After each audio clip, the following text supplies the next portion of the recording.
L'Institut de la statistique du Québec a dévoilé son portrait du télétravail au Québec en 2022. Et on constate que c'est un phénomène à géométrie variable. Pour en discuter avec moi, Annie Boilard, qui est présidente du réseau Annie RH. Merci d'être avec nous. Ça fait plaisir, Véronique. Alors, 35 des travailleurs au Québec font du télétravail. Est-ce que c'est beaucoup?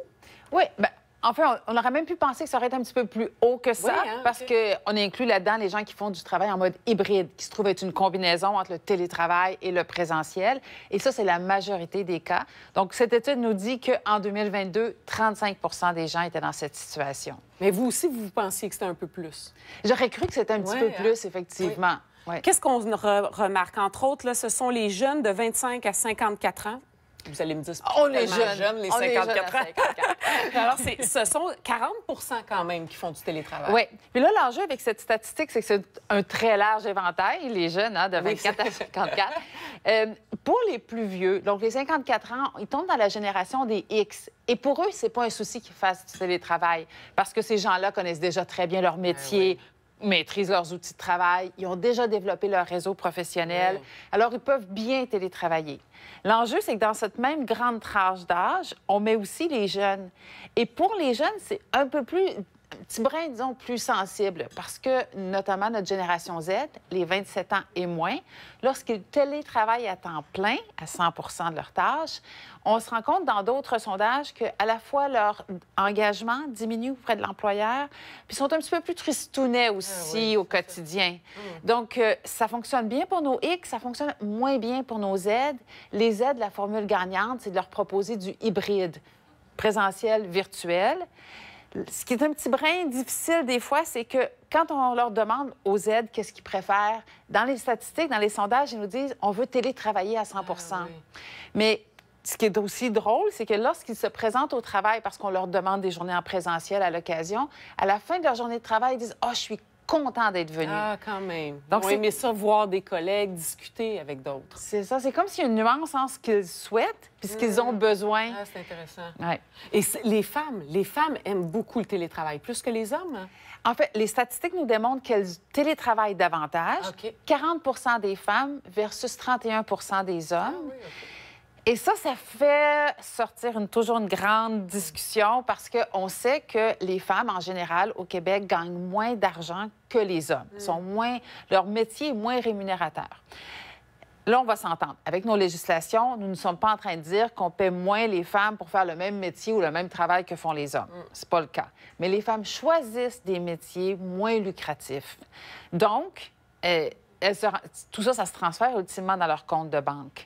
Et là, on voit aussi des métiers qui ont plus de télétravail. Donc, se pourrait-il que les femmes soient encore plus soucieuses, encore que les hommes, de la conciliation, vie personnelle, vie professionnelle? Ah, oui. Elles portent une charge de travail additionnelle, une charge morale, mentale additionnelle.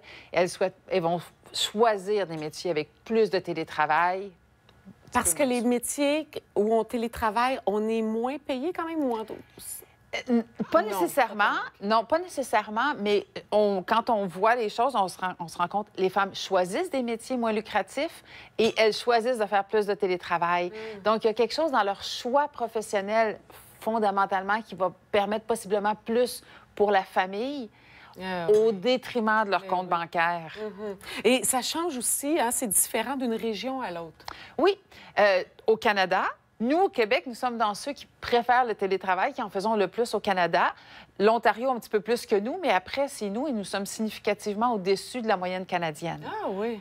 Puis au sein du Québec, il y a aussi une différence entre le 5-1-4 puis le 8-1-9, là, où les régions.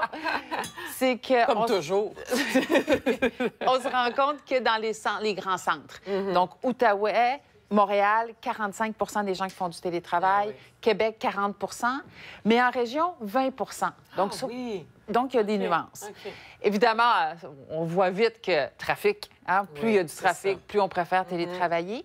Bien que dans les régions, peut-être qu'il y a moins de trafic, mais il peut y avoir quand même de la distance. Et ça semble qu'en région, on va plus accepter cette distance.